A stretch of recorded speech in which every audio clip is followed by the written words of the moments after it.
Hey everyone, it's Bethany with Fidelis Property Group. It's your February Alexandria Real Estate Market Report.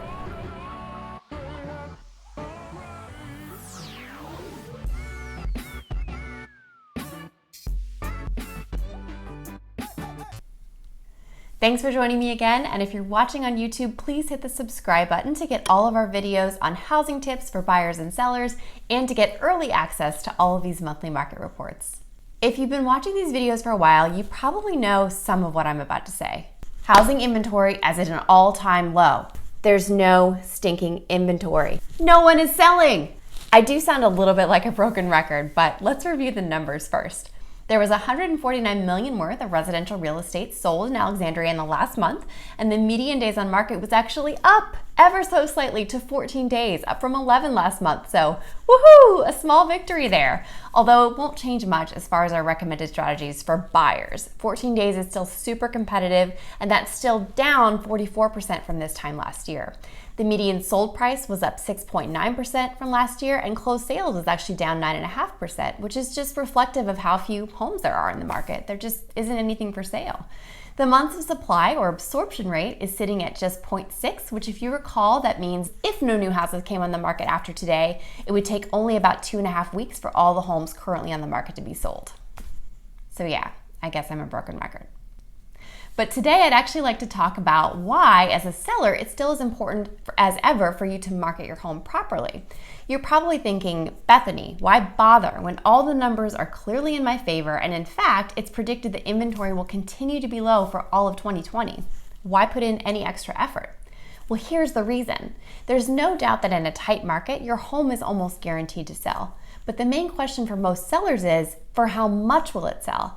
And that's where great marketing, things like design and staging, your online presence, and correct pricing really matter. We're in a market now where every buyer starts their home search online. So if your home doesn't impress them in photos and in the home description, they're not even coming to see you. And then once they arrive, you need to knock their socks off in person with great design choices and staging. And more than that, if your home looks amazing and your pricing isn't right, those buyers will move on and never even submit an offer. Don't get me wrong, our buyers are hungry for inventory, and yet they're also very savvy. They don't want to pay more for a home that's overpriced.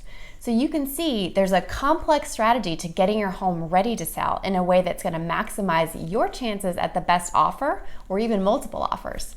If you're selling, don't skip these steps. Your house may still sell, but you won't get the best price or the terms that are most advantageous to you and to your family.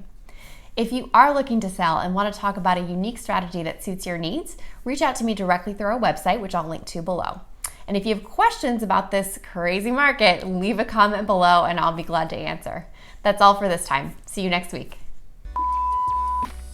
Thanks for... One more time. If you... Can I talk? Okay, let's try that again. Housing inventories and... What am I saying? There was $14 million worth of... 14 million. Okay, that's a little short. Let's try that again. Up from 11 last month, so woohoo! That was maybe a little too enthusiastic. And closed sales was actually down 95%. That's not right.